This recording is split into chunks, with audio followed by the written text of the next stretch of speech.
All right, this is a story about Jonathan Abishitz. Jonathan Abishitz, he was, I think it was in Prague. He was in Czechoslovakia, whatever, they were Prague. And he was a genius. Even when he was a small child, he was a genius. His father was also the rabbi, and the leader, the mayor or the king, whatever is maybe his palace was in Prague.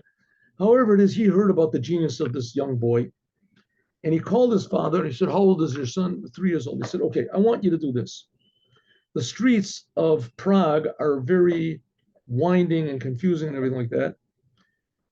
I want you, and also these kings, they're like bored to death. They're just totally." So he said, "I want you to dress your son up really nicely, and I want him to come to me. I want him to talk to me."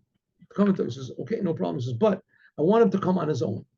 You leave him from your house, and I'll have guards on every corner, and I want him to find his way to the palace." Which meant that, a normal person, in order to make it, was like an hour walk. For a small child like that, it would be a 2 hour walk anyway. But he has to find that on his own. So, and I'll have guards to see, that he's not cheating, and that you're not walking with him. Nobody's taking. So good. So he dresses his son up, and the king is there, giving the orders. The king is doing whatever other things he does. And sure enough, about 2.5 hours, 2 hours after his father sends him, he arrives in the palace. And as he was walking through the streets, everybody was looking at him. You see a little boy like that walking through the streets, with certainly all dressed up really nicely, alone. Unusual sight. When he came into the palace, how much more so? Ha ha ha! Everyone was with glee and with enjoyment. This little boy came, and the king said, "Are you the son of the rabbi? You're Jonathan?" He says, "Yes, I am." He said, "You came here alone?" He says, "Yes, I did." He said, "But the streets are very windy. How do you know which way to go?" So he said, "Well, whenever I was in doubt, I saw your guards on the street. So when I was walking, I would go to a place where the guards weren't watching me, and I would ask people, which street to take, which direction, and I would go ask people." And the king said, "Oh, he's the clever boy, clever boy." So the king said, "Didn't it ever happen when one person told you to go one way and the other person told you to go the other way? And they gave different directions?" The boy said, "Yes, that happened several times." So the king said, "So well, then what did you do then?" And he flipped the coin and said, "No, no, I asked the third person. And according to the Torah, you have to go according to the majority rules." So everybody in the crowd, ha ha ha, they were all laughing. What a clever child. And the king laughed also. Suddenly the king got really sort of very serious.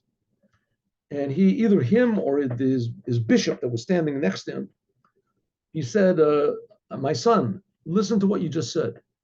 You have to go according to the majority. That's what your Bible says. Yes? Yes.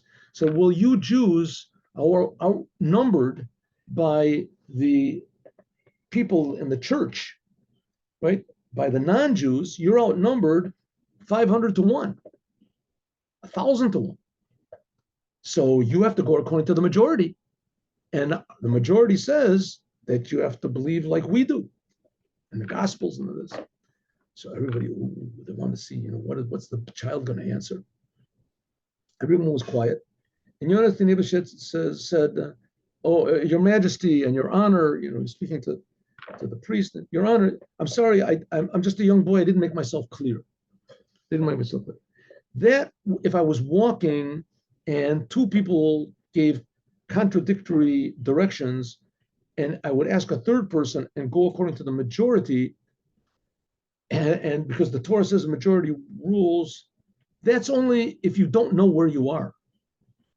But if all of the king's ministers and all of the king's courtiers, they all tell me now that I'm not standing in the king's palace, I don't have to believe them. That's ridiculous. Then you don't go according to the majority. Then they're all wrong. I see the king myself. I know that I'm here.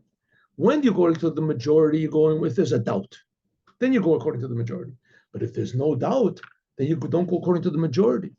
The same thing is with God. I have no doubt that God exists and that God is alone, that God gave the Torah.